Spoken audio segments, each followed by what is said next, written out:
অন্ধকারের মধ্যে পিছন থেকে একজন জবাব দিল, ফামান ইয়ামাল মিসকালা যাররাতিন খায়রান ইয়ারা ওয়া মান ইয়ামাল মিসকালা যাররাতিন শাররান ইয়ারা।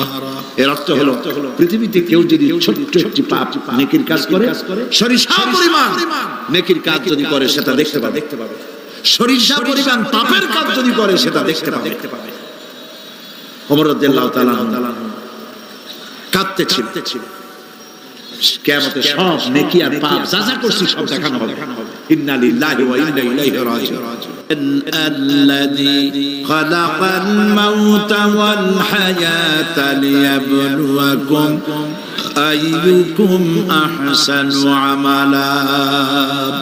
আমি পরীক্ষার জন্য এই জীবন দিয়েছি, তোমাদেরকে পরীক্ষা হবে। এই পরীক্ষা জীবন আর মৃত্যু দুটো জিনিস দিয়েছি পরীক্ষা করার জন্য। এই পরীক্ষার জন্য তোমরা পাস করতে পারো। পরীক্ষা আসছে, এখন প্রশ্নপত্র সব পাস করে দেওয়া হয়েছে। প্রশ্নগুলি সঠিকভাবে আদায় করুন, প্রশ্নগুলি পড়ুন এবং জীবনটাকে সেইভাবে গড়ুন। নামাজটা সহি করে আদায় করুন। বহু মুসলমান আছে নামাজই পড়ে না, নামাজ পড়তে জানেও না। নবী করিম সাল্লাল্লাহু আলাইহি ওয়াসাল্লাম বলেছেন, সাল্লু কামা রাআইতুমুনি উসাল্লি। নামাজ পড়ো সেইভাবে যেভাবে আমাকে তোমরা পড়তে দেখো। সুবহানাল্লাহ।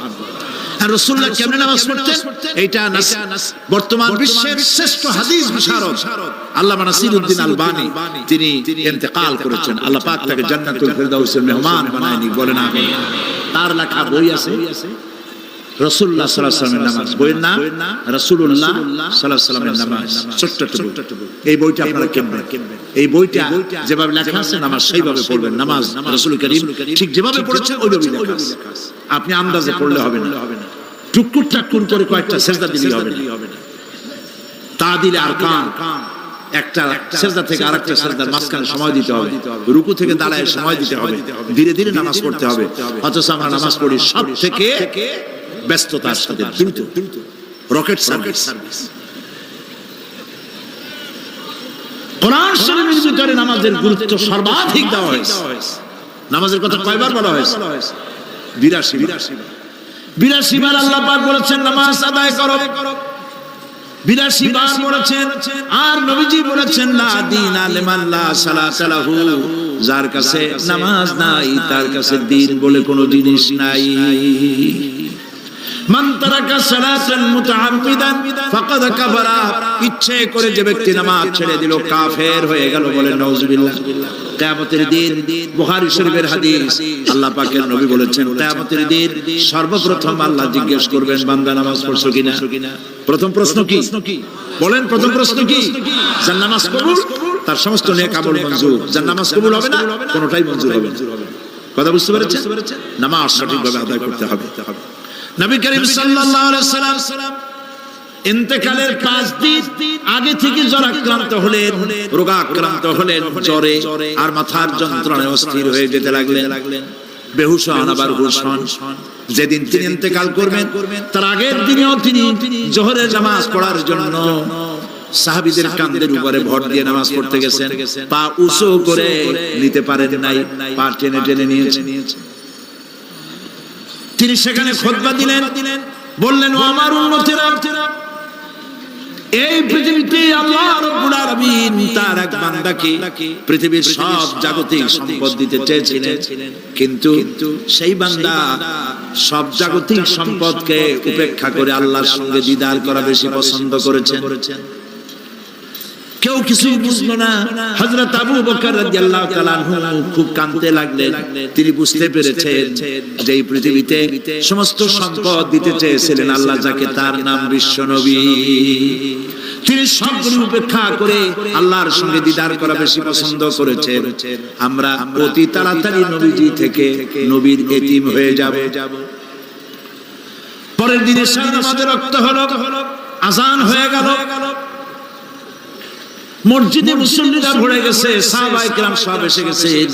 হুজুরের জন্য বহুক্ষণ অপেক্ষা করার পর হযরত আবু বকর রাদিয়াল্লাহু তাআলা আনহু তিনি ইমামতির জায়গায় দাঁড়ায় গেছেন। নবীজি বেহুশ অবস্থায় ছিলেন ঘরের মধ্যে। হুশ আসার পর তিনি হযরত আয়েশাকে বললেন, আয়েশা মসজিদে নববীতে এখন কি হতেছে? তিনি বললেন নামাজ হচ্ছে, লোকেরা আপনার অপেক্ষা করেছে, কিন্তু আপনাকে না পাইয়া দীর্ঘক্ষণ অপেক্ষা করার পর আপনাকে না পেয়ে আমার বাবার ইমামতিতে তারা নামাজ পড়তেছে, কিন্তু মুসল্লিদের মধ্যে কান্নার রোল পড়ে গিয়েছে। তাদের ধারণা হয়েছে নবীজির জায়নামাজে যখন হযরত আবু বকর দাঁড়ায় গেছে, নবীজির পিছনে নামাজ পড়া আর আমাদের কিসমতে হবে না। নবীজি বলছেন, আয়েশা মসজিদে নববীর দিকের দরজাটা খুলে দাও, আমি নামাজের দৃশ্য দেখতে চাই।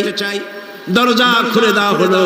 নবীজি কোন রকম মাথা উঁচু করে মসজিদে নববীতে নামাজের দৃশ্য নিজে অবলোকন করে আবার শুয়ে পড়লেন। হযরত আয়েশা লক্ষ্য করে দেখেন নবীজির চোখের পানি দিয়ে কোনা দিয়া পানি বেয়ে বেয়ে পড়ছে। হযরত আয়েশা প্রশ্ন করলেন, ইয়া রাসূলুল্লাহ, নামাজের দৃশ্য দেখি কাঁদছেন কেন? হুজুর বলেন, আয়েশা রে, এটা কোনো দুঃখের পানি নয়, আমি কাঁদতেছি এই জন্য, এই নামাজের জামাত কায়েমের জন্য তায়েফের ময়দানে অনেক রক্ত ঝরেছে, উহুদের ময়দানে দান শহীদ হয়েছে, সাহাবায়ে কেরাম জীবন দিয়েছে। আজ আমি দেখতে পেলাম আমার উম্মতেরা জামাতে নামাজ পড়ছে।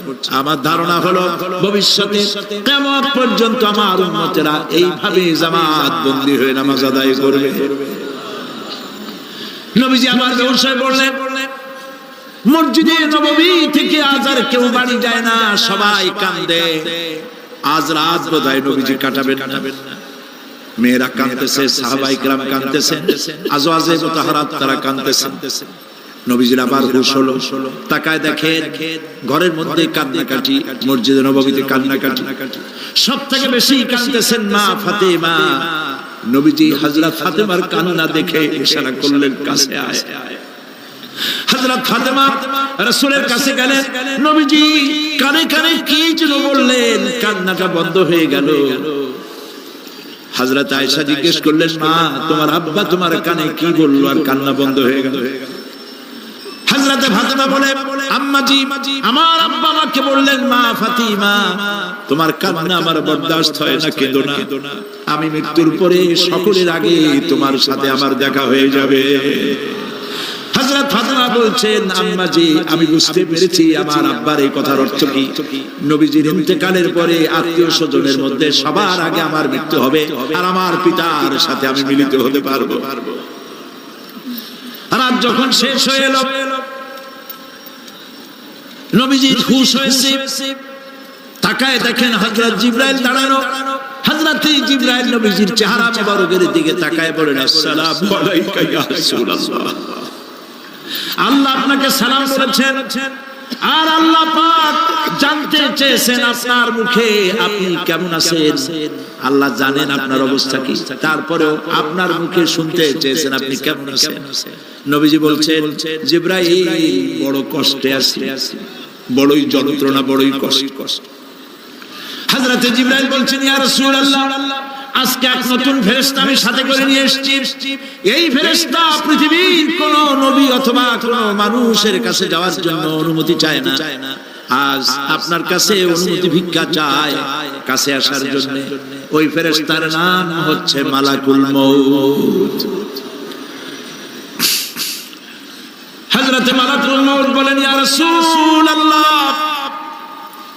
এই পৃথিবীতে আদম আলাইহিস সালাম থেকে নিয়ে পর্যন্ত কোন মানুষের জান কবজের জন্য আমার অনুমতি চাওয়া লাগে নাই, আর কোনোদিন লাগবে না। আজ আমি আসার সময় আল্লাহ বলেছেন আপনার জান কবজের জন্য আমি যেন আপনার কাছে অনুমতি ভিক্ষা চাই। নবীজি বলছেন, আমি যদি অনুমতি না দেই তো কি হবে? হযরত মালাকুল মউত বলছেন, ইয়া রাসূলুল্লাহ, অনুমতি যদি না দেন আমি ফেরত চলে যাব, আমাকে সেভাবেই বলা হয়েছে। হযরত জিবরাইল বলেন, ইয়া রাসূলুল্লাহ, আল্লাহ রাব্বুল আলামিন আপনার দিদারের ইন্তজার করতেছে।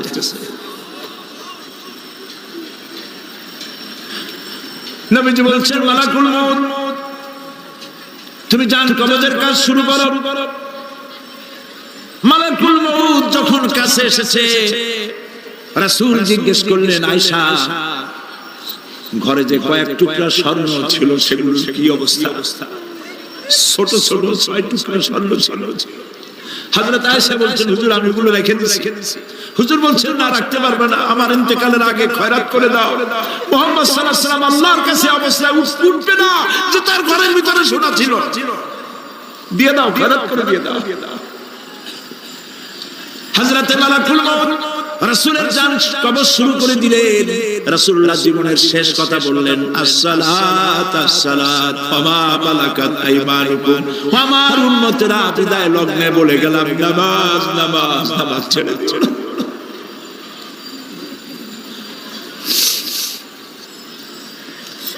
প্রিয় ভাইরা, নবী করিম সাল্লাল্লাহু আলাইহি ওয়াসাল্লাম জীবনের শেষ কথা বলে গেছেন নামাজ। সেই নামাজে আমাদের যত সব অবহেলা, স্ত্রীকে নামাজ পড়ান, বউকে নামাজ পড়ান, ছেলে মেয়েকে নামাজ পড়ান। দোকানদার ভাইরা যখন আজান হয়ে যাবে দোকান বন্ধ করে দেন, আপনি আপনার কর্মচারীরা নামাজ পড়তে যান। যতটুকু সময় নামাজ পড়তে গেছে এই সময় বিক্রি করলে যা লাভ হইতো এরপরে বিক্রি করলে আল্লাহ 10 গুণ বেশি বরকত দিতে পারে। পারেন কি পারেন কিনা? আল্লাহর বিশ্বাস করেন, আল্লাহ আপনার বরকত দিবেন। আপনার কর্মচারী, দোকানদারে, বাড়ি ঘরে স্ত্রী পুত্র পরিজন যারা আছে সবাইকে নামাজি বানাবার জন্য চেষ্টা করেন। নামাজ রোজা ইত্যাদি করুন। মিথ্যা বলবেন না, ওজনে কম দিবেন না, খাদ্যে ভেজাল দিবেন না, ঘুষ খাবেন না, ঘুষ দিবেন না, মানুষের উপর অত্যাচার করবেন না, কাউকে কষ্ট দিবেন না, মানুষ যেন আপনার ব্যবহারে কষ্ট না পায়। আল্লাহ পাক বলেছেন ওয়াকুলু লিন-নাসি হুসনা, মানুষের সাথে সুন্দর সুন্দর কথা কও। নবী করিম সাল্লাল্লাহু আলাইহি ওয়াসাল্লাম বলেছেন মানুষের সাথে যদি হাসি মুখে কথা বলো একটা সদকা দেওয়ার সমান সওয়াব হয়ে যাবে। মানুষকে ভালোবাসো, গরিবদের ভালোবাসো, তাদের অর্থ করি দাও, পয়সা করি দাও, তোমার যা আছে দিতে থাকো। কুয়ার পানি যত উঠাবেন তত কুয়ার পানি ভালো থাকবে, আর পানি উঠাবেন না কুয়ার পানি পয়সা যাবে। এই জন্য আল্লাহর রাস্তায় পয়সা যত ইনকাম হচ্ছে খরচ করতে থাকেন, আল্লাহ পাক দিতে থাকবে। আল্লাহ পাক বলেছেন যে সদকার মালকে আল্লাহ বৃদ্ধি করে দেন, আর দান সদকা যারা করে না, যাকাত দেয় না, তাদের মালকে আল্লাহ ধ্বংস করে দেন, হালাক করে দেন। এগুলোর দাম নাই, অশান্তি বাড়বে। বউ কথা শুনবে না, সন্তানাদি কথা শুনবে না, মামলা মোকদ্দমা, অশান্তি আর অশান্তি। আর আল্লাহর পথে থাকো, আল্লাহ শান্তি বাড়ায় দিবেন। আমরা বলি আমিন। প্রিয় ভাই সব, আমি কিছু আলোচনা আজকে আল্লাহ পাক যা করাইছেন এগুলি যেন আল্লাহ আমারে আমল করার তৌফিক দেন। আমি মাঝে মধ্যে ভয় পাই, একদিন তো এই খবর নিশ্চয়ই হবে যে সাইদি বিদায় হয়ে গেছে। সেদিন খালি হাতে যেন আল্লাহর কাছে না যাই, আমি যেন আসামি না হই যে আমি যা বলছি মানুষকে 40 বছর একটানা যা বললাম আমি নিজে আমল করতে পারি না। এরকম ভিক্ষুক যেন আমি না হই, আমি যা মানুষকে বলেছি আমি যেন তা আমল করতে পারি। আমি আপনাদের কাছে দোয়া চাই।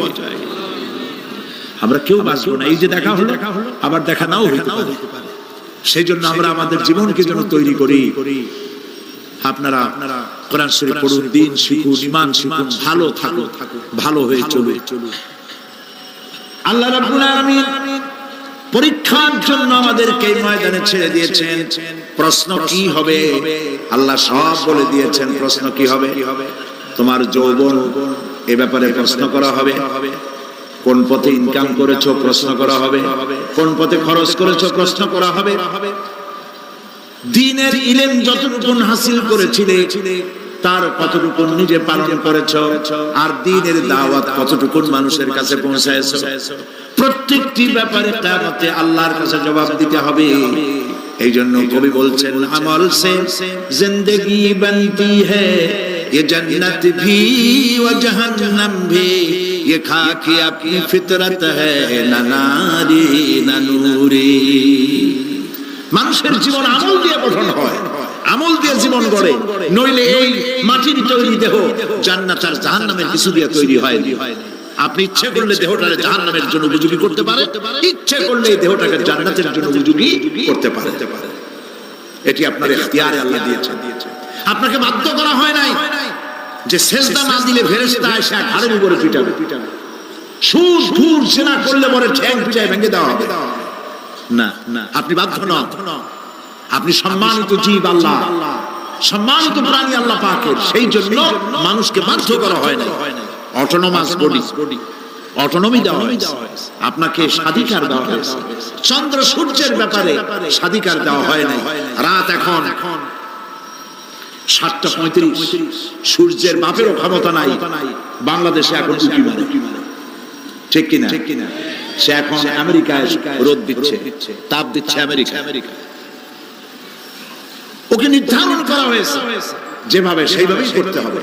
পানি বলেন, পাহাড় বলেন, পাখি বলেন, চন্দ্র বলেন, গ্রহ বলেন, নক্ষত্র বলেন, সব জিনিস বাই হু ক্যান প্রুভ আল্লাহর হুকুম মানতে বাধ্য। কোরআনে কারীমে আল্লাহ পাক বলেছেন, আফা গায়রা দীনিল্লাহি ইয়াবগুন ওয়া লাহু আসলামা মান ফিস সামাওয়াতি ওয়াল আরদি তাওআন ওয়া কারহা। আল্লাহর দেওয়া জীবন ব্যবস্থা ছেড়ে দিয়ে তোমরা কি অন্য কোন মতবাদ তালাশ করো? ওয়ালাহু আসলামা মান ফিস সামাওয়াতি ওয়াল আরদ, অথচ আকাশে যা আছে, জমিনে যা আছে, সব আনুগত্যের মস্তক আমার সামনে অবনত করে দিয়েছে। সুবহানাল্লাহ। মানুষকে আল্লাহ পাক ইখতিয়ার দিয়েছেন, ইচ্ছে করলে মাহফিলও আসতে পারে, ইচ্ছে করলে সিনেমাও ঢুকতে পারবে, অসুবিধা নেই। অসুবিধার জন্য কিয়ামত, ওখানে হিসাব হবে। এখানে আপনি সূর্য, চন্দ্র, ফেরেশতারও কোনো মাজাল নাই, কোনো ইখতিয়ার নাই আল্লাহর হুকুমের বাইরে কিছু করে। আল্লাহ যা করতে বলেছেন তাই করতে হবে, এর বাইরে এক চুলও নড়তে পারবে না। কিন্তু মানুষের না করতে পারে। মানুষ ইচ্ছে করলে নামাজ রোজা ছাড়তে পারে, ইচ্ছে করলে আল্লাহর অমান্য করতে পারে। এইটা তার বিচারের জায়গা না, এটা হলো পরীক্ষার জায়গা। এটা কিসের জায়গা? পরীক্ষার জায়গা। এখানে আপনি কামাই করলে ওখানে কিছু পাবেন, এখানে কামাই না করলে কিছু পাবেন। আরো সোজা করে বলি, কোন কৃষক, যে কৃষক আষাঢ় মাসে, শ্রাবণ মাসে জমিন চাষ করে না, পৌষ মাসে তার গোলায় ধান আসবে। কথা বোঝেন নাকি বোঝেন? পৌষ মাসে গোলা ধান আসবে, কোন পাগলও বলবে না যে তুমি তো চাষই করো নাই, তুমি জমিনে, তোমার জমিনের ফসল তোমার ঘরে আসবে কেন? কাজী এই দুনিয়ায় পরীক্ষা দিলে এখানে রেজাল্ট হয়, এখানে গাছ লাগাইলে এখানে ফল দেয়। কিন্তু মানুষের জন্য আল্লাহ পাক যে আমল তৈরি করেছেন, পরীক্ষা নেবেন, সেই পরীক্ষার রেজাল্ট এখানে হবে না। পরীক্ষার রেজাল্ট আউট হবে কোথায়? আখিরাত। বলেন সবাই, কোথায় হবে? পরীক্ষার রেজাল্ট আউট হবে কোথায়? আখিরাত। এখানে আপনি যা কামাই করবেন এখানে রিটার্ন দেওয়া হবে না। এখানে যা কামাই করবেন সমস্ত কামাই 700 গুণ বর্ধিত আকারে কিয়ামতে আল্লাহ আপনার হাতে ধরাই দিবে। আল্লাহর ওয়াদা কখনো মিথ্যা হয়? মিথ্যা হয় রাজনৈতিক দলের নেতারা, এই জাতীয় লোকেরা যারা মঞ্চে আসে আর বলে যে এবার আমাদের ভোট দেন, আমরা ক্ষমতায় যাইতে পারলে আপনারা না খাইয়ে কেউ মরবেন না। কিন্তু কি খাইয়ে মরবে তাও কয় না। সেদিন শুনলাম এই যে নির্বাচন এখন একটা চলতেছে, স্লোগান বাপ দাঁড়াইছে, ছেলে তো বলে রহিম ভাই আমার ভাই, তোমার ভাই, বাপের নাম রহিম। তারপরে শুনলাম বলতেছে বেগুন ভাইয়ের চরিত্র, আজকে নাম রাখে তো আদর করে বেগুন পটল, বেগুন ভাইয়ের চরিত্র ফুলের মতো পবিত্র। আমি আরেকজনের পাশে থেকে বলি যে নামাজ পড়ে না, এমনই ফুলের মতো চরিত্র। তো দুনিয়ার ময়দানে আপনি যা কামাই করবেন এখানে রেজাল্ট আউট হবে, এখানে আপনি পাবেন ফল, এখানে পাবেন। যা করবে এখানে গাছ লাগাবেন, ফল লাগাবেন, এখানে পাবেন। আর আল্লাহর জন্য যেটা করবেন সেটার ফল, সেটার রেজাল্ট কিয়ামতে বের হবে। সুবহানাল্লাহ। এখানে পরীক্ষা দিয়ে যদি কেউ ফেল করে, ম্যাট্রিক পরীক্ষা দিয়ে ফেল করেছে, ফাজিল পরীক্ষা দিয়ে ফেল করেছে, আবার পরীক্ষা দিয়ে পাস করার সুযোগ আছে, আবারও ফেল করেছে, আবারও পরীক্ষা দিয়ে পাস করার সুযোগ আছে। 10 বার যদি ফেল করে আরো 10 বার পাস, পরীক্ষা দিয়ে পাস করার সুযোগ আছে। কিন্তু কিয়ামতের দিন আল্লাহ রাব্বুল আলামিনের জীবনের পরীক্ষায় কোন মানুষ যদি আল্লাহর আদালতে ফেল করে বসে একবার, দ্বিতীয়বার পরীক্ষা দেওয়ার আর কোনো সুযোগ নাই। এই পৃথিবীতে যদি কেউ নিম্ন আদালতে মামলায় হেরে যায়, জজ কোর্টে করবে, যদি হেরে যায় হাইকোর্টে করবে, হেরে গেলে আপিল করবে সুপ্রিম কোর্টে, সুপ্রিম কোর্টেও যদি হেরে যায় তাহলে প্রেসিডেন্টের কাছে আপিল করবে। সুযোগ আছে কয়েকবার। কিন্তু কিয়ামতের দিন জীবনের আদালতে কোন মানুষ যদি একবার ফেল করে বসে, জীবনের মামলায় যদি একবার হেরে যায়, দ্বিতীয়বার আপিল করার আর কোনো জায়গা নাই। সে আখিরাতে রেজাল্ট আউট হবে। আমরা সব মরে যাব, আমরা সব কি হব? সব মরে যাব। আল্লাহ পাক আমাদেরকে উঠাবে না। মানুষকে কবরে রাখার সময় আমরা কি বলি? মিনহা খালাকনাকুম, জানেন না? পড়েন। মিনহা খালাকনাকুম ওয়া ফিহা নুঈদুকুম ওয়া মিনহা নুখরিজুকুম তারাতান উখরা। এই মাটি দিয়ে তোমাকে তৈরি করা হয়েছিল, এই মাটির মধ্যে রেখে গেল, এর থেকে আবার তোমাকে উত্থিত করা হবে। কে বলতেছেন এই কথা? আল্লাহ পাক বলছেন, আল্লাহ তাআলা বলছেন। কি নিষ্ঠুর এই পৃথিবী! ভেবে দেখেছেন কি একবারও কি ভেবে দেখেছেন এই পৃথিবী কত নিষ্ঠুর? এই সন্তান সন্ততি সব একটি মোহ, একটি মায়া, একটি মহব্বত, একটি প্রতারণা। যে বইয়ের জন্য হারাম ইনকাম করেছেন, যে সন্তানদের জন্য হারাম ইনকাম করেছেন, জান দিলেন, রক্ত দিলেন, জীবন দিলেন, সারা রাত কষ্ট করেছেন, দৌড়দৌড়ি করেছেন, যখন মরে গেলেন, যে বাচ্চাটা আপনি কোলে না দিলে কলিজা ঠান্ডা হয় না, সেই বাচ্চা বলবে, মাকে বলবে, মা বাপের লাশ যে রুমে আছে আমার সেখানে নিও না, আমার ভয় করে। ঠিক কিনা? স্ত্রীও আরো দু একজন লোক না হলে লাশের ঘরে থাকতে পারবে না, তারও ভয় করে। থাকলে বড় জোর মা থাকতে পারে, বাপ থাকতে পারে। যাকে বিবাহ করার পর অনেক সন্তান আছে, মা বাপকে চোখে দেখতে পারে, বড় কথা মতো মায়ের সাথে কথা বলা বন্ধ করে দেয়। হয়তো কুমিল্লা এরকম নাও থাকতে পারে। বউ তো নালিশ করছে, মায়ের সাথে কথা বলে, আবার বলে এই বুড়িটা মরে না কেন? নাউযুবিল্লাহ, নাউযুবিল্লাহ। বুড়িটা মরার কথা বলতেছো তুমি। তোমার ছোট্টবেলায় যখন তোমার টাইফয়েড হয়েছিল, অসুখ করেছিল, গরিব বাবা, বাড়িতে ল্যাপ নাই, খাতা নাই, তোষক নাই, সেই জায়গায় মা তার কাপড় বিছায় দিয়া বুকের উপরে নিজের শরীরের উষ্ণতা দিয়া বাঁচায় রাখার চেষ্টা করেছে, নিজে না খেয়ে খাওয়াইছে, অসুখ সারে না।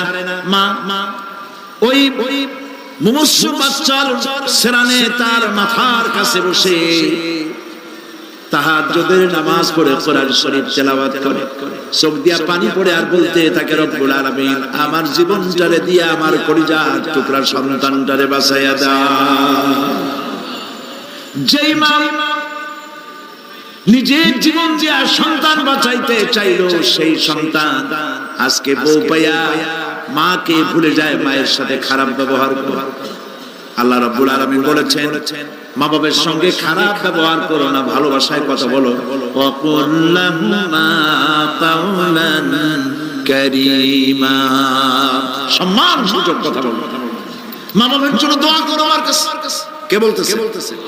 আল্লাহ তাআলা বলছেন দোয়া করো আমার কাছে এই ভাষায়, রব্বিরহামহুমা কামা রাব্বায়ানি সাগীরা। পড়েন সবাই, রব্বিরহামহুমা কামা রাব্বায়ানি সাগীরা।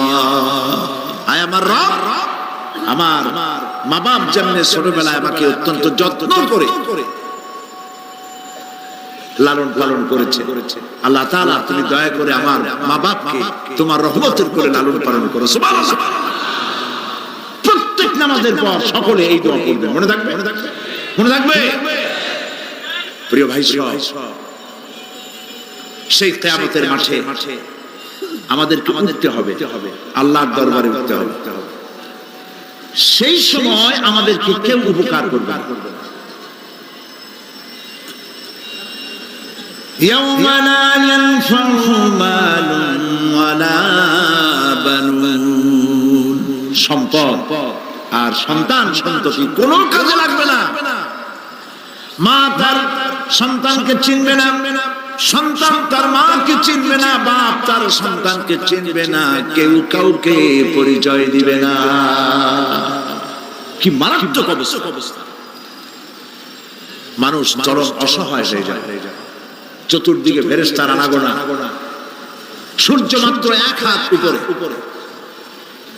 প্রচন্ড তাপ নিয়ে সূর্য অবস্থান নেবে, মাথার চাঁদি ফেটে গিয়ে গুনাহগারের মাথার মগজ গলে গলে পড়তে থাকবে, পিপাসার যন্ত্রণায় জিহ্বাটা ঝুলে কুকুরের মতো করে নাভিস্থল পর্যন্ত ঝুলে পড়বে। কেউ উপকার করবে, কেউ জিজ্ঞাবে। অনেক লোক আছে পীরের কাছে মুরিদ হয় আর মনে করে পীর সাহেব তারে কিয়ামতে সুপারিশ করবে। অসম্ভব। আয়াতুল কুরসির মধ্যে আমরা পড়ি, মান যাল্লাযী ইয়াশফাউ ইনদাহু ইল্লা বিইজনিহি। কে আছে এমন, কার হিম্মত আছে আল্লাহ পাকের বিনা অনুমতিতে কথা বলে? সুবহানাল্লাহ। কোথার পীর, কোথার খাজা বাবা হারায় যাবে।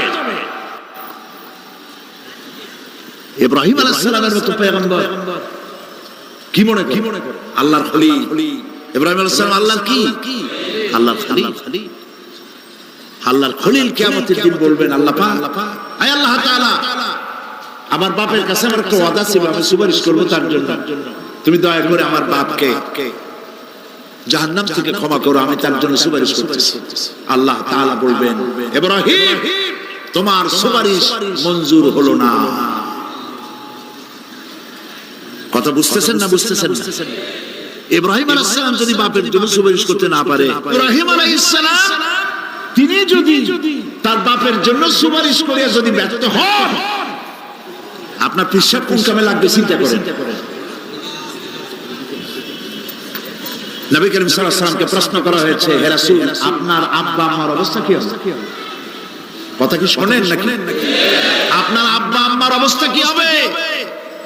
নবী করিম সাল্লাল্লাহু আলাইহি ওয়াসাল্লাম বলেছেন, আমি আমার আব্বা আম্মার কোন উপকারে আসব না। ইন্না লিল্লাহি ওয়া ইন্না ইলাইহি রাজিউন। তাহলে কোন সাহসে মনে করতেছেন কোন পীর কোন একটা বিদেশ থেকে দেশের থেকে একটা নাজিল হলো আর ওইটার পিছনে পিছনে দৌড়াবেন, সে আপনারা নাজাত দেবে, তার পায়ে চুমা খাবেন, এই পায়ে হাত দিয়ে কদম মুছি করা বাদ দেন। টাকা ইনকাম করার জন্য মানুষকে ভুল পথে পরিচালিত করছে অনেক পীর আছে না? খালি মানুষের টাকা দেয়, জামা অনেক পকে, খালি টাকা নেয় সমানে ডুবাইতে থাকে চতুর্দিক দিয়ে, বাইরে বোঝার উপায় নাই। কিন্তু অনেক পীর আছে এমন, ঢাকা শহরে বড় বড় মার্কেটের মালিক, আমি জানি বড় বড় মার্কেটের মালিক, বিরাট ব্যবসায়ী, জামা পরিষ্কার করে না 2 মাসে, মানুষকে দেখাবার জন্য গামছাটা নাকের কাছে ধরে ফট ফট করে আওয়াজ করে, মনে হয় যেন কাঁদতেছে। আর্টিফিশিয়াল তাসান্নু, হাবিজাবি জিকির শিখায়, লা ইলাহা কতক্ষণ, ইল্লাল্লাহ কতক্ষণ, আল্লাহ আল্লাহ কতক্ষণ, কোথায় পাইছো? ইল্লাল্লাহ ইল্লাল্লাহ কিসের জিকির? ইল্লাল্লাহ মানে কি? আল্লাহ ছাড়া, আল্লাহ ছাড়া, আল্লাহ ছাড়া, আল্লাহ ছাড়া কি? কাজী রাসূলুল্লাহ যা করেন এগুলি বিদআত। এই সব পীরের পাশে যাবেন না, মনে থাকবে।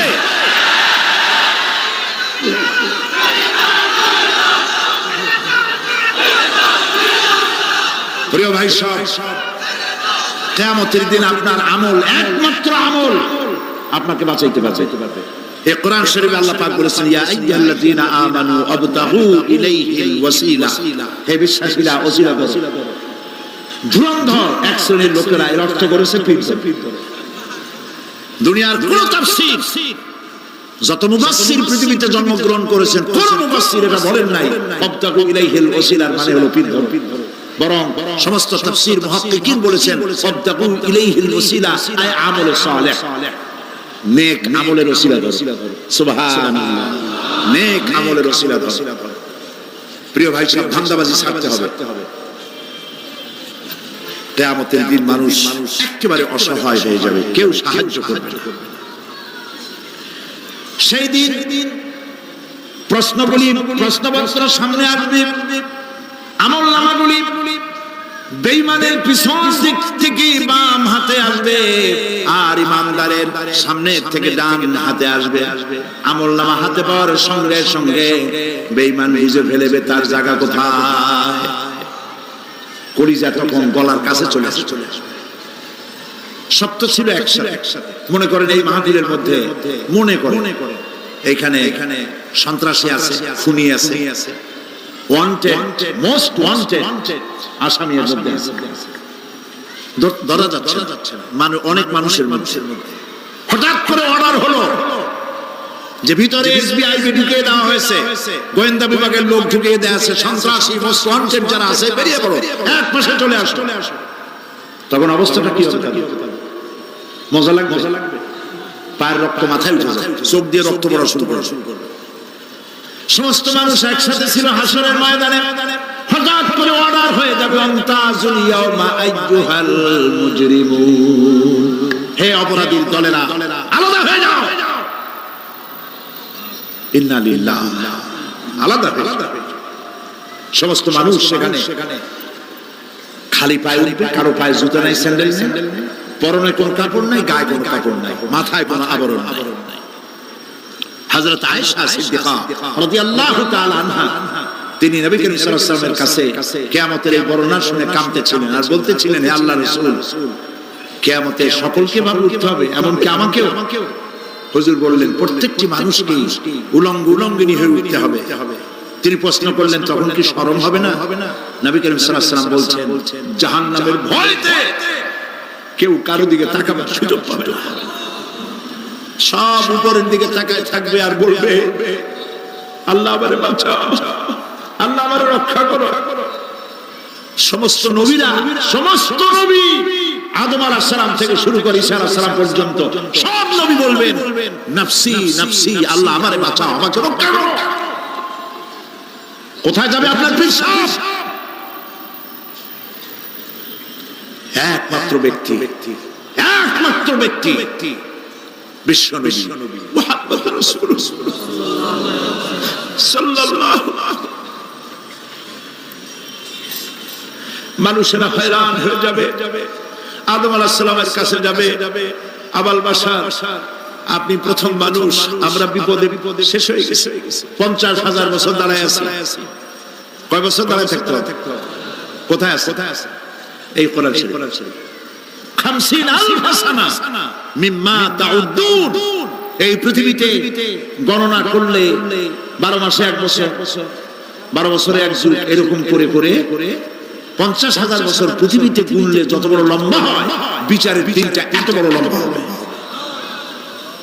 সবাই বলবে, আদম আলাইহিস সালাম আমাদের জন্য একটু আল্লাহকে সুপারিশ করুন যেন তিনি আমাদের বিচারটা তাড়াতাড়ি করে দেন। তিনি বলবেন, আমার পক্ষে সম্ভব না, আল্লাহর সামনে দাঁড়িয়ে কথা বলার আমার কোনো সাহস নাই, আমি পারবো না। নূহ আলাইহিস সালামের কাছে, নূহ আলাইহিস সালাম বলবেন, আমি পারবো না। মুসা আলাইহিস সালামের কাছে, তিনি বলবেন, আমি পারবো না। ইব্রাহিম আলাইহিস সালামের কাছে, একজন আরেকজনের কাছে পাঠাবে। সর্বশেষ ঈসা আলাইহিস সালামের কাছে লোকেরা আসবে, হাসরবাসী। ঈসা আলাইহিস সালাম বলবেন, আমি তো পারবোই না, কারণ পৃথিবীর শত শত কোটি নাসারারা আমাকে আল্লাহর ছেলে বলেছে, অথচ আমি তাদের এটা বলতে বলিনি। আমি নিজের ব্যাপারেই আজকে শঙ্কিত, আমারে তারা আল্লাহর ছেলে বলছে। আল্লাহ আজকে আমার সাথে কি ব্যবহার করবেন আমি তো জানি না, আমি নিজেই বিপদে আছি। তবে আমি তোমাদের ব্যাপারে একটা পরামর্শ দিতে পারবো। একজন ব্যক্তি আছে যার কাছে গেলে তিনি কথা বলতে পারবেন, তিনি বিশ্বনবী রাহমাতুল লিল আলামিন জনাব মুহাম্মদ রাসূলুল্লাহ সাল্লাল্লাহু আলাইহি ওয়াসাল্লাম তার কাছে চলে যাবে। হাসরবাসীরা তার কাছে চলে যাবে। নবীজি সকলের কথা শুনে সিজদায় পড়ে কাঁদতে থাকবেন। তিনি বলবেন, হাসরবাসীদের কাজ শেষ করবেন, এই কাজ আমার কাজ, আমি বলবো আল্লাহ পাককে। তিনি সিজদায় পড়ে কাঁদবেন। রব্বুল আলামিন প্রশ্ন করবেন, হে আমার রাসূল, আপনার তো আজকে কান্দার দিন না, আপনি কাঁদেন কেন? আমি আপনাকে মাকামে মাহমুদ দিয়েছি, কাউসারের মালিক বানাইছি।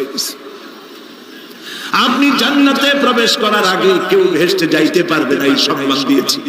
কাঁদেন কেন? নবীজি বলেন, রব্বুল আলামিন যা তুমি আমার জন্য বরাদ্দ রেখেছো সব আমি পেয়েছি বা পাবো, আমি কান্দি আমার উম্মতের কি হবে? আল্লাহ রাব্বুল আলামিন তাকে পারমিশন দিবেন, আপনার নেককার জান্নাতি উম্মতগুলি আপনি বেছে নিন। নবী করিম সাল্লাল্লাহু আলাইহি ওয়াসাল্লাম পারমিশন পাবেন। আল্লাহর পারমিশন ব্যতি রেখে আল্লাহর দরবারে কথা উচ্চারণ করার ক্ষমতা কারো হবে না। সুবহানাল্লাহ। এই কথা ভাববার কোনো কারণ নাই। অমুক পীর সাহেবের অনেক মুরিদ আছে, সব মুরিদ টুরিদ নিয়ে নারায়ে তাকবীর জিন্দাবাদ, পীর সাহেব জিন্দাবাদ, এই সমস্ত বাদ বুদ কামে লাগবে না। ওয়া কুল্লুহুম ইয়াতি ইয়াউমাল কিয়ামাতি ফারদা, কিয়ামতের দিন প্রত্যেককে একজন একজন করে আসতে হবে আল্লাহর দরবারে। আল্লাহ বলেছেন একজন একজন একজন একজন। মিছিল করার উপায়, আল্লাহ রাব্বুল আলামিনের দরবারে হাজির হয়ে যাবে সেই কঠিন হাসরের ময়দানে বাঁচার জন্য নবীজি দোয়া শিখায় দিয়েছেন, দোয়া করো আল্লাহুম্মা হাসিবনি হিসাবান ইয়াসীরা। পড়েন আমার সাথে, আল্লাহুম্মা হাসিবনি হিসাবান ইয়াসীরা, আল্লাহুম্মা হাসিবনি হিসাবান ইয়াসীরা। হে আল্লাহ, তুমি আমার সহজ হিসাব নাও। নবী করিম সাল্লাল্লাহু আলাইহি ওয়াসাল্লাম নিজেই দোয়া করেছেন। চিন্তা করে আল্লাহ পাক নিজে, আল্লাহ তাআলা তিনি নিজে প্রশ্ন করবেন এবং পাপগুলি দেখাই দেবেন, এই সব পাপ করছো। মানুষ আল্লাহর বান্দা ভয় চোখে কলজা গলা দিয়ে বেরিয়ে যেতে চাইবে, তার বাষ্পরুদ্ধ হয়ে আসবে, বলতে থাকবে আল্লাহ আমি করে ফেলেছি, আমি পাপ চাই, তোমার কাছে ক্ষমা ভিক্ষা চাই। আল্লাহ রাব্বুল আলামিন বান্দার কাকুতি মিনতির দিকে লক্ষ্য করে বলবেন, বান্দারে আমি তোকে ক্ষমা করে দিলাম। এটাই হলো হিসাব, সহজ হিসাব। এই সহজ হিসাব কার কিসমতে আছে, কার কিসমতে নাই তা আমরা কেউ জানি না। এই দুনিয়াটাকে আল্লাহ পাক বানাইছিলেন পরীক্ষা নেওয়ার জন্য। কি জন্য? পরীক্ষা নেওয়ার জন্য। পরীক্ষা যার যে বয়স এখন আছে, এখানে আমার যা বয়স, আপনার যা বয়স, এই বয়সে যা যা করছি এখন হিসাব করেন। ছোটবেলায় কই মাছের কাঁচা গলার মধ্যে ঢুকছিল, তখন ক্লাস 2 তে পড়ি। এরকম একটা ঘটনা মনে আছে কিনা? মনে নাই? অন্যের বাড়ি আম পাড়তে গিয়া বাড়িওয়ালার সামনে পড়ছিলেন, দুটো থাপ্পড় দিছিল। এসব কথা মনে আছে না? আছে কিনা? এই ছোট্ট ছোট্ট কথাগুলি, কোন পুকুর পাড়ে আসার খাইছিলাম, কেডা মারছিল, সেই ছোট্টবেলা থেকে এই পর্যন্ত ছোট্ট কথাগুলো যদি মনে থাকে, তাহলে বড় বড় পাপ কি কি করছেন তা মনে নাই? তাহলে নিজের হিসাব নিজে কর। কিয়ামতে আল্লাহ পাক আমলনামা হাতে দিবেন, বলবেন পড়ো, ইকরা কিতাবাক, পড়ো তোমার আমলনামা। তুমি তোমার হিসাবের জন্য আজকে তুমি নিজেই যথেষ্ট। পড়ে দেখো কি করছে। ইন্না লিল্লাহি ওয়া ইন্না ইলাইহি রাজিউন। হযরত ওমর ফারুক রাদিয়াল্লাহু তাআলা আনহু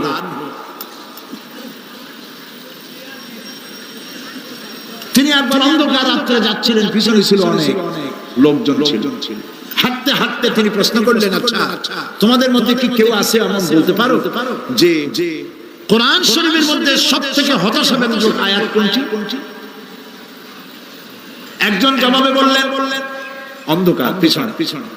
অন্ধকারের মধ্যে পিছন থেকে একজন জবাব দিল, ফামান ইয়ামাল মিসকালা যাররাতিন খায়রান ইয়ারা ওয়া মান ইয়ামাল মিসকালা যাররাতিন শাররান ইয়ারা। এর অর্থ হলো, পৃথিবীতে কেউ যদি ছোট্ট একটি পাপ নেকির কাজ করে, সরিষা পরিমাণ নেকির কাজ যদি করে সেটা দেখতে পাবে। সরিষা পরিমাণ পাপের কাজ যদি করে সেটা দেখতে পাবে। ওমর রাদিয়াল্লাহু তাআলা কাঁদতেছিল। কিয়ামতে সব নেকি আর পাপ যা যা করছি সব দেখানো হবে। ইন্না লিল্লাহি ওয়া ইন্না ইলাইহি রাজিউন। আল্লাহ তুমি মাফ করে দাও আমাদেরকে, আমরা বলি আমিন। কতক্ষণ হাঁটার পরে তিনি প্রশ্ন করলেন, আচ্ছা মুমিনদের জন্য কোরআনের মধ্যে সবথেকে আশাব্যঞ্জক কোন আয়াত কি আছে? পিছন থেকে আওয়াজ এলো, মুমিনদের জন্য আশাব্যঞ্জক একটি আয়াত আল্লাহ রাব্বুল আলামিন কোরআনের মধ্যে দিয়েছেন, সেটি হচ্ছে লা তাকনাতু মির রাহমাতিল্লাহ। আমার রহমত থেকে, আল্লাহর রহমত থেকে হতাশ হও না, নিরাশ হয়ে যাও না। অর্থ হচ্ছে আমরা পাপ করেছি, আমরা সবাই গুনাহগার কিনা বলে স্বীকার করি, আমরা সবাই গুনাহগার কিনা, সবাই গুনাহগার। এই গুনাহগার মানুষগুলি যদি গুনাহে তওবা করে, গুনার জীবনে করব না তওবা করে কেউ যদি আল্লাহর রহমতের দিকে এক বিঘত অগ্রসর হয়, হাদিসে কুদসির ভিতরে এসেছে আল্লাহ পাক বলেন আমি আমার ওই বান্দার দিকে এক হাত আগায়া যাই। কোন বান্দা যদি গুনাহ তওবা করে আর যদি গুনাহ না করে আমার দিকে যদি হেঁটে আসে, আমার রহমত বান্দার দিকে দৌড়াইয়া যায়। আল্লাহ গজবের চাইতে রহমত বেশি। বান্দা তোমার গুনাহ যদি আকাশ সমান হয়, আল্লাহ তোমার গুনাহ যদি পাহাড় সমান হয়, আল্লাহর রহমত আকাশ সমান। তোমার গুনাহ যদি আকাশ সমান হয়, আল্লাহর রহমত তার আরশে আজিম ছায়া গেছে। সুবহানাল্লাহ। মাপ চাও, ক্ষমা চাও, তওবা করো, জীবনে গুনাহ আর করবে না। যে ব্যক্তি তওবা করবে গুনাহ থেকে বাঁচবে, আল্লাহ তাদেরকে রক্ষা করবে। প্রিয় ভাইরা, এই দুনিয়ার জিন্দেগিতে পৃথিবীর মহব্বতে আমরা পাগল হয়ে গেছি। সবাই শুধু টাকা টাকা টাকা ছাড়া দুনিয়াটা ফাঁকা। দুনিয়া কা মজা লে লো, দুনিয়া তোমারি হ্যায়। খাও দাও ফুর্তি করো, দুনিয়াটা মস্ত বড়। এগুলি শয়তানদের কথা। কাদের কথা? শয়তানদের কথা। আল্লাহ বলেছেন কুলু ওয়া তামাত্তাউ, খা জব্বার খাও, খার ফুর্তি কর। মাতাউন কালিল সুম্মা মাওয়াহুম জাহান্নাম ওয়া বিসাল মাসীর। সামান্য কয়েকদিনের জন্য দালান কোঠা বানাইয়া ফুর্তি কর, এরপরে জায়গা হবে জাহান্নাম। জায়গা হবে কোথায়? জাহান্নাম। প্রিয় ভাইরা, এই দুনিয়াটার দৃষ্টান্ত একটা পরের স্ত্রীর মতো সুন্দর যুবতী, রূপবতী, স্বাস্থ্যবতী পরের একটা স্ত্রী। এইটারে দেখে আফসোস করে কোনো লাভ আছে? জবাব দেন। যারা কথা বোঝেন তারা জবাব দেন। অন্যের সুন্দরী তরুণী, তন্নী, রূপবতী যুবতী, রূপের ছটায় চতুর্দিকে আলোকিত, এরকম একটা পরের বউ দেখে আফসোস করে কোনো লাভ আছে? ওর তো বিয়ে হয়ে গেছে, তুমি আফসোস করে লাভ কি? গলা দড়ি দিয়ে বললেও লাভ নাই। এই পৃথিবী একটা সুন্দরী পর স্ত্রীর মতো, একে যত মহব্বত করবেন আল্লাহর রহমত থেকে তত দূরে চলে যাবে। আর এই দুনিয়ার উপরে যত লাথি মারবেন আল্লাহর দিকে তত আগায় যাবে। খালি টাকা চাই, টাকা টাকা। বাড়ি একটা আছে আরো 6টা চাই, দোকান 5টা আছে আরো 7টা চাই, গাড়ি একটা আছে আর 50টা চাই। এই চাই আর চাই, খাই আর পাই, এই করতে করতে মানুষের জীবন শেষ হয়ে যায়। আহারে, একেবারে খালি হাতে চলে গেল। ইন্ডাস্ট্রি পড়ে থাকলো, বাড়ি পড়ে থাকলো, গাড়ি পড়ে থাকলো, 3খান কাপড় নিয়ে আর চলে গেল গর্তের মধ্যে। আহারে, ছেলে মেয়ে বউ চোখের একটু পানি ফেলাইলো, ওই দিন আর কিচ্ছু না, কবরের মধ্যে রেখে দিল। এখন কবরের ভিতরে ফেরেশতা চলে এসেছে।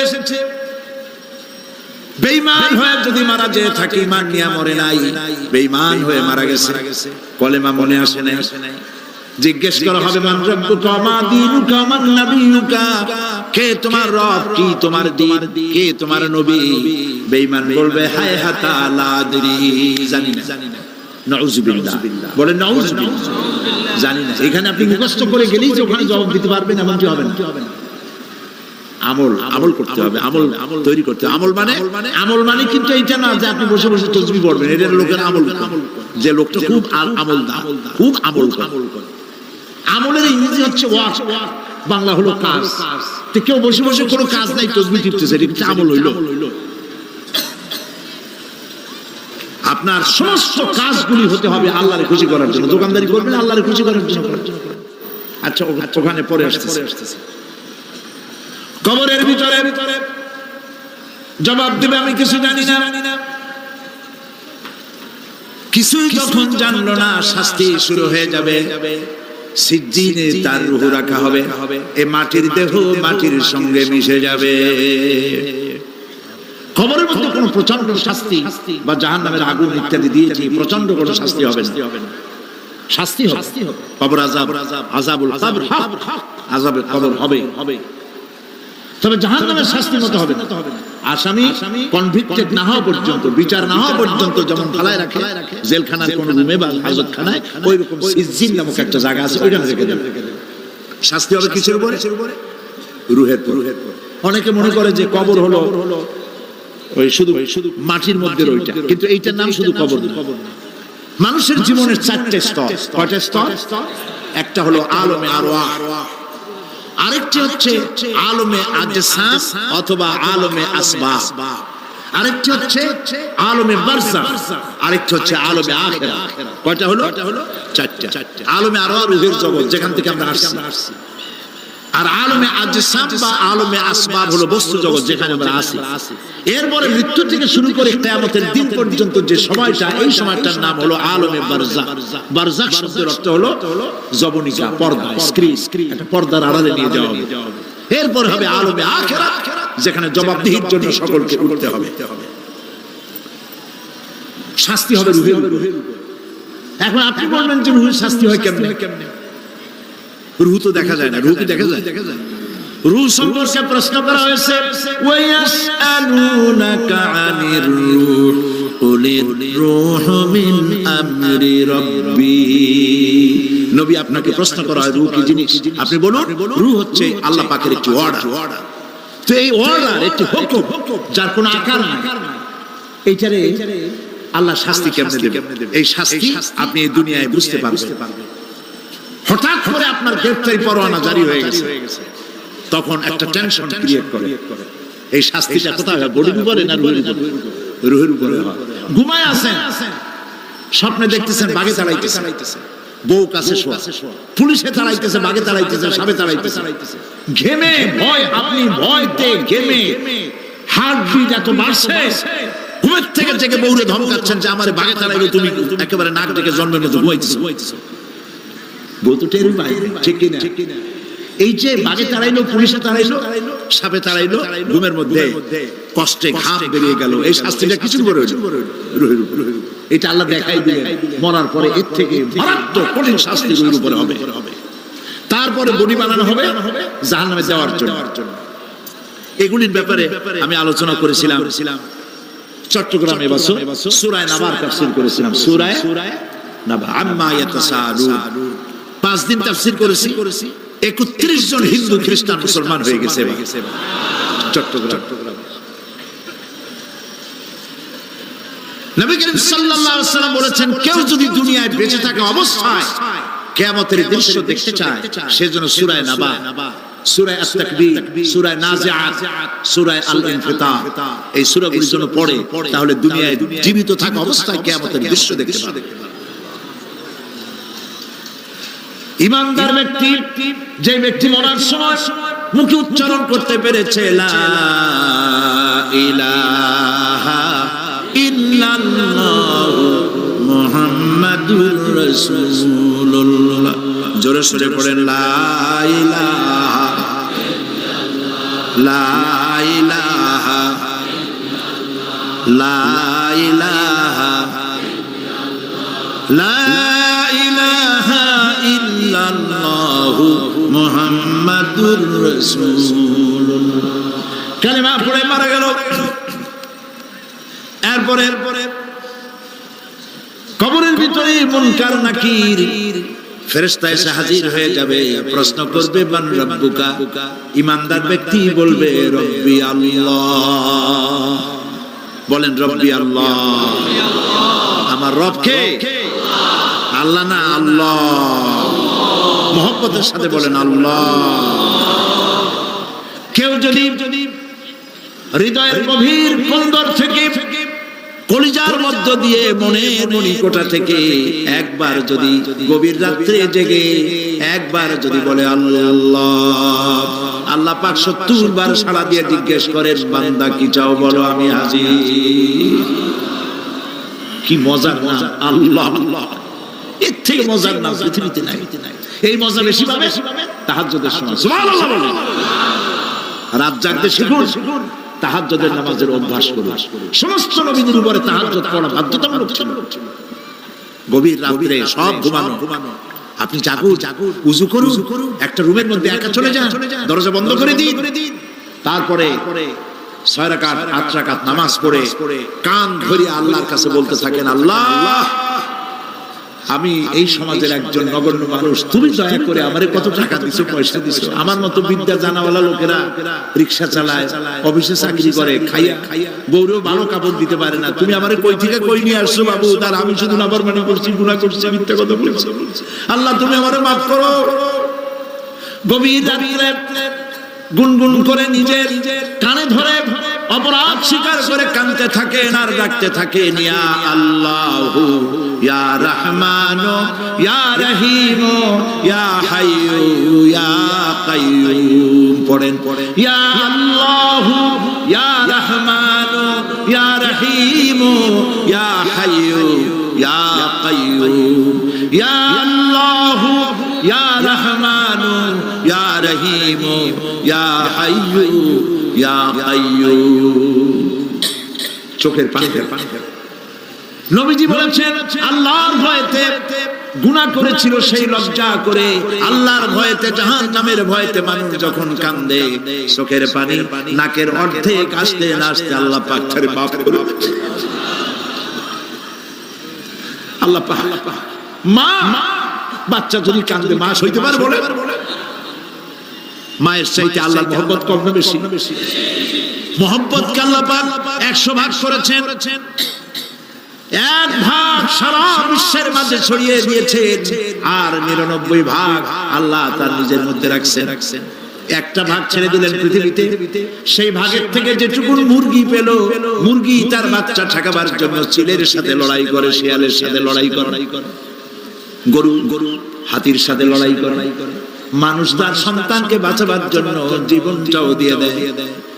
একটা ভাগের যতটুকু পেলাম সেই মহব্বত যদি আমার এত তীব্র হয় স্ত্রীর জন্য, সন্তানের জন্য, তাহলে 99টা ভাগ মহব্বত যে আল্লাহর কাছে বান্দার জন্য তার দয়া কত বেশি। এই জন্য কবরের ভিতরে প্রশ্ন হবে, কে তোমার রব?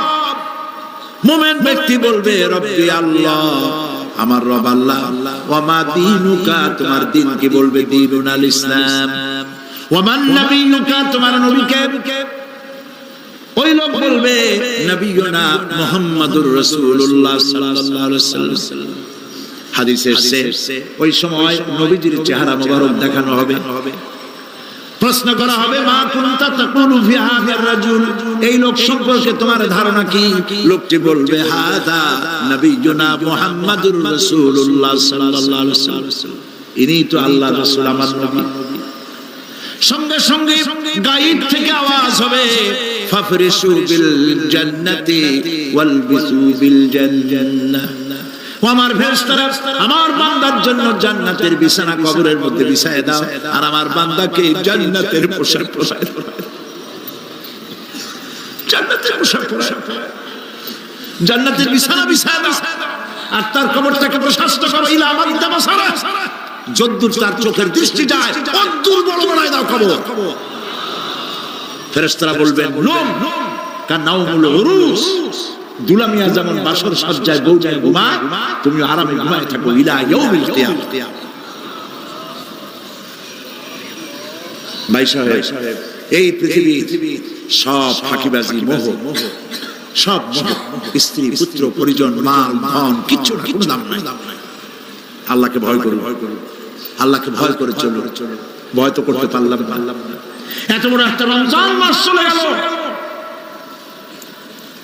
রোজা ছিল তাকওয়া সৃষ্টি করার জন্য, সারা জীবন রোজা রাখলাম, মুত্তাকি হইতে পারলাম না।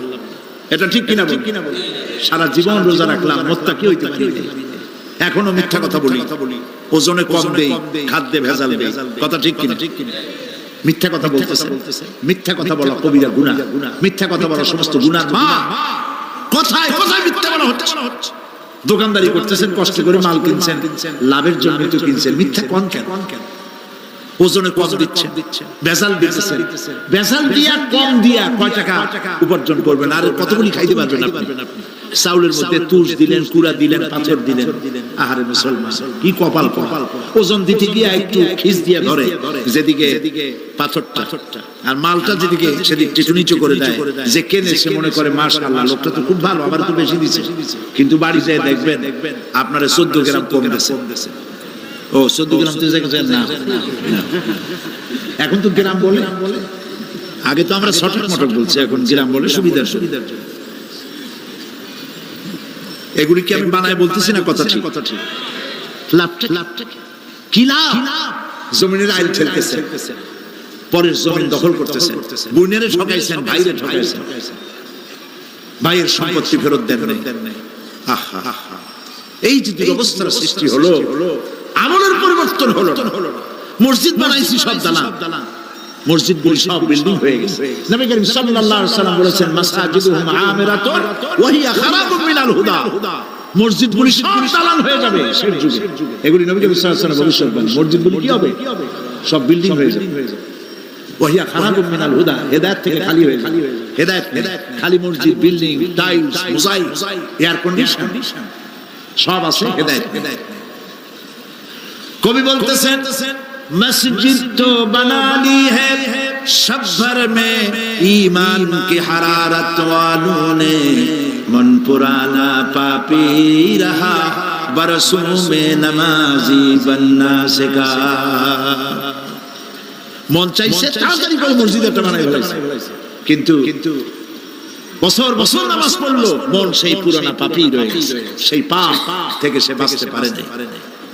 এই জন্য বিশ্ব কবি আকবর বলেন, মসজিদ মে মরসিয়া খাহে কে নমাজি ন রহি, মসজিদ মে মরসিয়া খাহে কে নমাজি ন রহি, यानी वो साहिबे औसाफ हिजाजी न रही। মসজিদ আর কাঁদতেছে, আমার সেই নামাজি কই? যেই নামাজিরা যখন নামাজ পড়তো, পাখি এসে মাথার উপরে বসতো, পাখিতে বুঝতে পারতো না যেটা মানুষ না গাছ। সুবহানাল্লাহ। আর এখন ইমাম যদি নামাজ পড়তে আত্মাহিত পড়তে দেরি করে, ধীরে ধীরে পড়তেছে, পিছন থেকে সিগন্যাল মারা শুরু করে,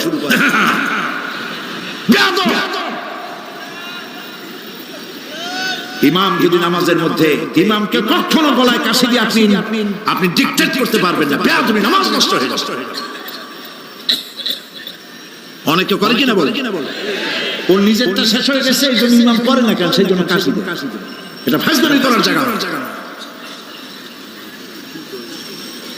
প্রিয় ভাই সব, সুতরাং আমল যদি ভালো না হয়, মসজিদ সুন্দর বানায় লাভ হবে না। আমল যদি ভালো না হয়, সুন্দর জামা টুপি পরে কোনো লাভ হবে না। শরীরে হয়েছে ক্যান্সার, আর মাথায় মারতেছে টুপিটা শিখতে লাভ বলেন, লাভ কোনো লাভ নেই। আমল পরিবর্তন, মিথ্যা ছাড়তে হবে, মিথ্যা ছাড়তে হবে। ওয়াদা করতে পারবেন যে মিথ্যা আর বলবো না? পারবেন? ওজনে কম দেব না, ওয়াদা করতে পারবেন? জমিনের আইল ঠেলবো না, পরের হক নষ্ট করবো না, অহংকার করবো না, পারবেন? তাহলে জান্নাতের রাস্তা ক্লিয়ার হবে, নইলে ক্লিয়ার হবে না। ওয়াদা করি, বলেন ইয়া আল্লাহ। দুই হাত উঁচু করেন, বলেন ইয়া আল্লাহ, তোমার পবিত্র নামে কসম করি, ওয়াদা করি, যতদিন পর্যন্ত মালাকুল মউত আমার মাথার কাছে না আসতেছে, ফরজ নামাজ, ফরজ রোজা ছেড়ে দেব না। ইয়া আল্লাহ, আর মিথ্যা কথা বলবো না, ওজনে কম দেব না, খাদ্যে ভেজাল দেব না, অধীনস্থ নারীদেরকে বেপরদা রাখবো না, অহংকার করব না, সুদ খাবো না, সুদ দেব না, ঘুষ খাবো না, ঘুষ দেব না, শিরক করব না, বিদআত করব না। আল্লাহ তাআলা তুমি দয়া করে আমার ওয়াদা কবুল করো, আমিন। হাত নামা, আল্লাহ পাক কবুল করুন, সবাই বলেন আমিন। যদি এই ওয়াদা পালন করতে পারি, জান্নাতের রাস্তা ক্লিয়ার হয়ে যাবে। আর ওয়াদা পালন করতে পারবো না, ওয়াজের মাহফিলে এসে কোনো লাভ নেই। বছরের পর বছর ওয়াজ শুনবেন, আমলের পরিবর্তন হবে না, কোনো লাভ নেই। দোকানদারেরা ওজন টোজন ঠিক মতো দেন, মিথ্যা কথা বলা বাদ দেন, ওজন একটু কমাইয়ে দিয়া, খাদ্যে ভেজাল দিয়া কোনো লাভ নাই। এগুলি আপনি কবরে নিতে পারবেন না, শুধু পাপ আর পাপ। কথা বুঝে আসছে আপনাদের? প্রত্যেকটি মানুষকে তাওহীদবাদী হতে হবে, শিরক মুক্ত হতে হবে। শিরক হলো মাজারগুলিতে গিয়ে মনের আশা আকাঙ্ক্ষা সেখানে বলা, এটি হচ্ছে শিরক। এই কাজ আপনারা করবেন না। কুমিল্লা কি মাজার আছে? আছে? কোন মাজারে যাবেন না, কোনদিন যাবেন না, কোন প্রয়োজন নাই। বিপদে পড়েছেন, ওযু করবেন, মসজিদে চলে যাবেন, সুবহানাল্লাহ বলেন। মসজিদে গিয়ে 2 রাকাত কাজায়ে হাজতের নামাজ পড়বেন, আল্লাহর কাছে কাঁদবেন। মাজারে যিনি শুয়ে আছেন বিশ্বাস করেন, কোরআন শরীফ আমার সামনে, বিশ্বাস করুন যিনি কবরে শুয়ে আছেন আপনাকে 4 পয়সার উপকার করতে পারবে না। মাঝখানে আপনি শিরকের গুনাহ নিয়ে আল্লাহর দরবারে হাজির হবেন। মাজারে টাকা দিবেন না, পয়সা দিবেন না, মানত করবেন না। মাজার একটা ব্যবসা। মাজার আজকাল কি? মাজার আর রস সব ব্যবসা। আপনারা এই সব কাজে যাবেন না। আগরবাতি, মোমবাতি, চাদর দেওয়া, মশারি দেওয়া, এগুলো মুসলমানের কাজ না। হিন্দু, খ্রিস্টান, বৌদ্ধ যা করে আমরা কি তা করতে পারি? জোরে বলেন পারি? কবরে যদি একটু চিন্তা করেন ভাইরা, মাথাটা একটু খাটান, কবরে যদি চাদর দেওয়াই লাগে তাহলে রাসূল কারীম সাল্লাল্লাহু আলাইহি ওয়াসাল্লামের কবরের উপরে সোনার সুতা দিয়ে চাদর দেওয়া উচিত ছিল। তুলার সুতা না, সোনার সুতা। আর ওই রকমের দেওয়ার সিস্টেম হলে উম্মতেরা সোনার সুতা না, নিজের বুক নিজে ভাইয়া কলিজা পার করে রাসূলুল্লাহ কবরের উপর দিয়ে দিত। নবীর পরে সম্মান সাহাবায়ে কেরাম। সাহাবায়ে কেরামদের কবরের উপরে চাদর নাই, আগরবাতি নাই, মোমবাতি নাই, গোলাপ পানি নাই, গম্বুজ নাই। মাজার একটা হইছে, সেটার গম্বুজ বানাইতে হবে। কেন গম্বুজ বানাবে? দরকারটা কি? তওবা করুন, জিন্দেগিতে আর কোনদিন মাজারে কোনো সাহায্য করবেন না, এক পয়সা না। টাকা পয়সা দিবেন, টাকা পয়সা দিবেন এতিমকে দিবেন, ভিক্ষুককে দিবেন, বিধবাকে দিবেন। পরীক্ষা দিতে পারে না, ফি দিতে পারে না, পরীক্ষা দিতে পারছে না, ওরে দেন। বাড়িতে চাল নাই, পানি পড়ে, ওরে দেন। অন্ধ মানুষকে দেন, লুলাকে দেন, এতিমখানায় দেন, মাদ্রাসা দেন, টিউবওয়েল বানায় দেন যেখানে পানি নেই। এই সব কাজ করেন, সওয়াব হবে। সুবহানাল্লাহ। মাজারে, কোন মাজারে আজকের মাহফিলে যত লোক হাজির হয়েছেন, কোন মাজারে কোন টাকা পয়সা, আগরবাতি, মোমবাতি, চাদর জিন্দেগিতে দেবেন না। কারা দেবেন না? হাত উঁচু করে দেখা। আলহামদুলিল্লাহ। হাত নামান, হাত নামান। এরপরে থামেন। এরপরে দেশে আজ অশ্লীলতার সয়লাব আমরা দেখতে পাচ্ছি। গতকাল আলোচনা করেছি, গত 5 বছর যারা ক্ষমতায় ছিলেন অভিনয় নিয়ন্ত্রণ আইন তারা তুলে ফেলেছিল। অভিনয় নিয়ন্ত্রণ একটা আইন ছিল, কতদূর অভিনয় করা যাবে, একটা মেয়ে তার কাপড় কতটা কমাইতে পারবে, নাচে গানে অভিনেতা অভিনেত্রী একসাথে কতটা জড়াজড়ি করতে পারবে, এর একটা নিয়ম কানুন আগের থেকে ছিল। সেই নিয়ম কানুন ওই 5 বছরে তারা আইন পাশ করে নিয়ন্ত্রণ আইনটা তুলে দিয়েছে। ফলে কাপড়েরও বালাই নাই, আর জড়াজড়ির এমন সব ছবি যা কোনো মানুষের দেখার কোনো উপায় নেই, যেগুলি দেখলে চোখ সাবান দিয়ে ধোয়া লাগে। নাউজুবিল্লাহ বলেন। বাংলাদেশ সুপ্রিম কোর্ট বর্তমান সরকারের আমলে বাংলাদেশ সুপ্রিম কোর্ট সুমোটো আইন জারি করেছে, যে সমস্ত অশ্লীল ছবি করা যাবে না, অশ্লীল পোস্টার লাগানো যাবে না। আমি গতকাল এখানে বলেছি, কুমিল্লার ডিসি সাহেবকে আমি গত রাত্রে তার সঙ্গে আমি কথা বলেছি, তিনি একমত হয়েছে। কুমিল্লার কোন দেওয়ালে সিনেমার অশ্লীল পোস্টার থাকতে পারবে না। সিনেমা ব্যবসায়ীদের বলে দিবেন, আপনারাও বলে দিবেন তাদেরকে, সিনেমার ব্যবসা করো, অশ্লীল ছবি দেখাইতে পারবে না। বাইরে লেখা থাকবে একটার ভিতরে কাটপিস দেখাবা ইংলিশ ছবি। এই হারাম ব্যবসা, সিনেমার ব্যবসা যারা করে ওদের মতো কপাল পোড়া আকাশের নিচে জমিনের উপরে আর নাই। কারণ কি জানেন? কারণ কি? আরে বাবা থামো। কারণ কি সেটা শোনেন। কারণ হচ্ছে মসজিদ যে বানাইলো, ওই মসজিদে যতদিন নামাজ হবে, জিকির হবে, তেলাওয়াত হবে, কিয়ামত পর্যন্ত যে পয়সা দিছিল সে সওয়াব পাবে। আর সিনেমা যে বানাইলো সিনেমা দেখা এরকম বই কি কুমিল্লা আসছে, এমন একটা লোকেরা বলা করতেছে সুবহানাল্লাহ, এমন একটা ছবি আসছে যারাই দেখলো সব উমরা করতে রওনা হয়ে গেছে। এমন ছবি আসছে যা দেখা সমস্ত মানুষ তাহাজ্জুদ পড়া শুরু করছে। এরকম হইছে, যত ছবি আসলো ছবি দেখলো, পরের মেয়ে কেমনে হাইজ্যাক করবে, কেমনে ব্রিফকেসের মধ্যে বন্দুক রাইফেল উনি ভাঙে চুরে থুইয়া 10 তলার গ্লাস ভাঙ্গা লাভ দিয়ে পড়ে খালের মধ্যে পড়ে নদীর মধ্যে দিয়ে ফুড়ে উঠে পাহাড়ের উপর দিয়ে পরের মেয়ে নিয়ে দৌড় দিল। এই সব সন্ত্রাসী ডাকাত জেনাকার বদমাশ তৈরি করা হয়। এই সিনেমা যারা বানাইছো কান খুলে শোনো, এই সিনেমা যারা দেখতে আসলো জোহরের নামাজ গেল, মাগরিবের নামাজ গেল, আসর গেল, এশার নামাজ গেল, ঠিক কিনা? এতগুলা নামাজ গেল, আর তারপরে চরিত্র নষ্ট করলো, চরিত্র নষ্ট করে ফেন্সিডিল খাইলো, এরপরে চুরি করলো, ডাকাতি করলো, সন্ত্রাস করলো, জেনা করলো। বেটা তুই মর, যে সিনেমা বানাইছো মর, মরে দেখবি কিয়ামত পর্যন্ত এই সিনেমা দেখে যত লোকের চরিত্র নষ্ট হয়েছে সমস্ত পাপ মাথায় নিয়ে কিয়ামতে আল্লাহর দরবারে দাঁড়াতে হবে। সুতরাং সিনেমার ব্যবসায়ীরা কানে ধরে সিনেমার ঝাঁটা মেরে দূর করে দাও। যদি মুসলমান হও, মুসলমানের যদি জন্ম দিয়ে থাকে, সিনেমার ব্যবসা বাদ দিয়ে দাও।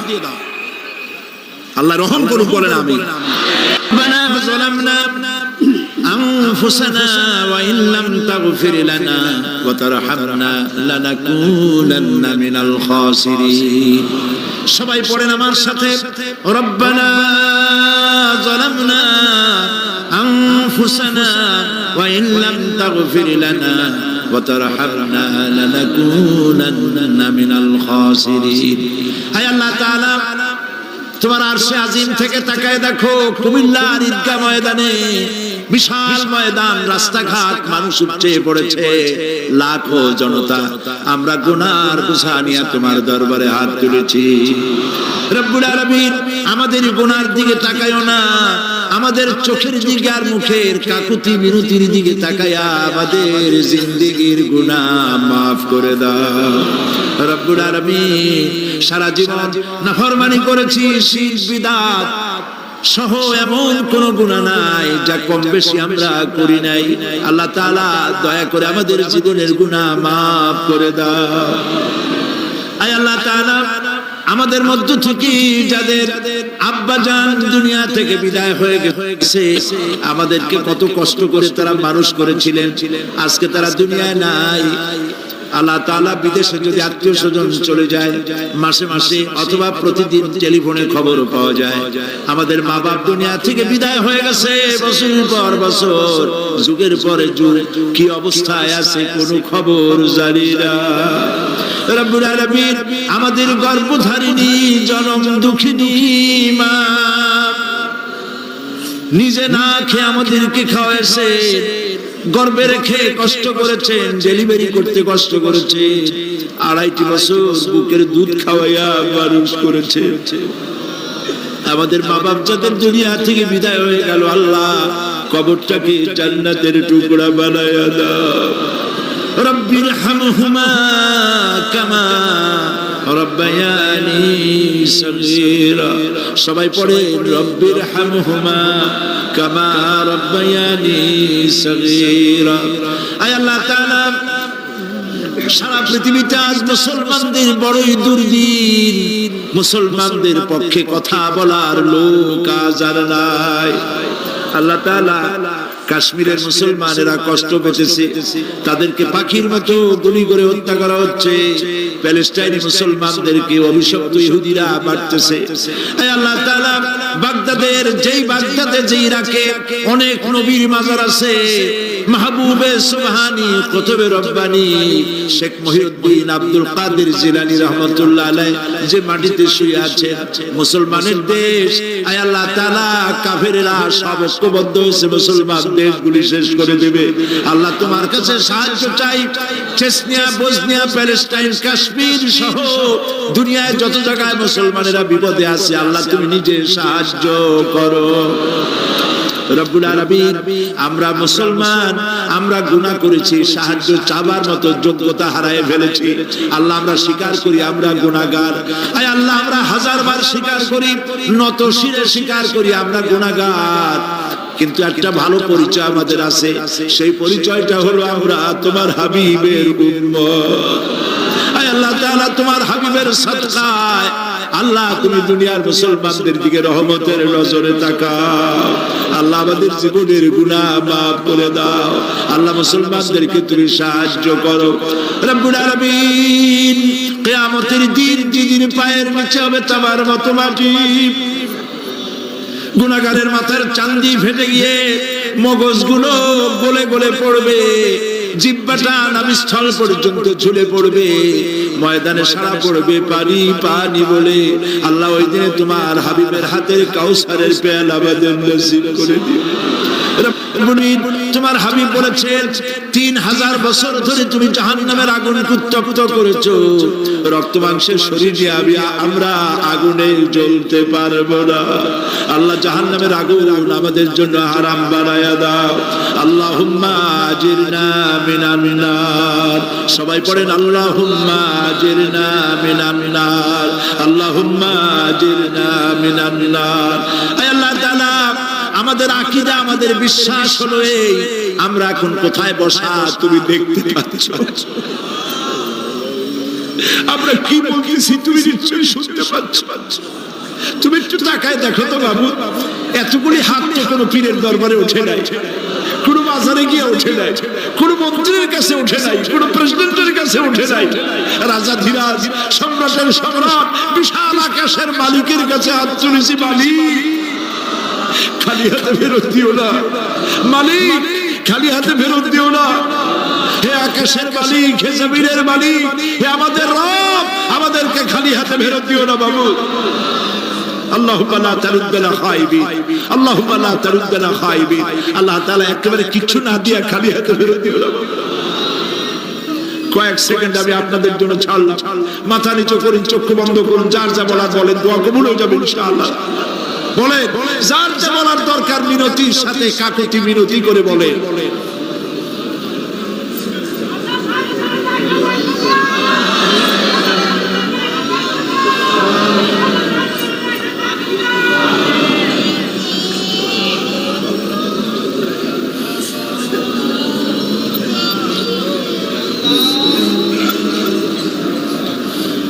আল্লাহ তাআলা তোমার বান্দারা, তুমি তাকায় দেখো আসামির মতো বসছে, কি চাইতেছে তুমি শুনতে পাচ্ছ। আমরা সবাই ভিক্ষুক, তুমি বলেছো ওয়াল্লাহু গানিয়্যুন ওয়া আনতুমুল ফুকারা, আমরা ফকিরের গোষ্ঠী আর তুমি গানি, আমরা ভিক্ষুক আর তুমি দাতা। আল্লাহ তাআলা আমাদেরকে খালি হাতে ফেরত দিও না বাবু। এই মাঠ থেকে কেউ যেন গুনার বোঝা নিয়ে ফিরে না যায় বাবু। আল্লাহ তাআলা সিরাতুন নবী কমিটি প্রত্যেক বছর মাহফিল করতেছে, আল্লাহ তাদেরকে কবুল করো। আল্লাহ তাআলা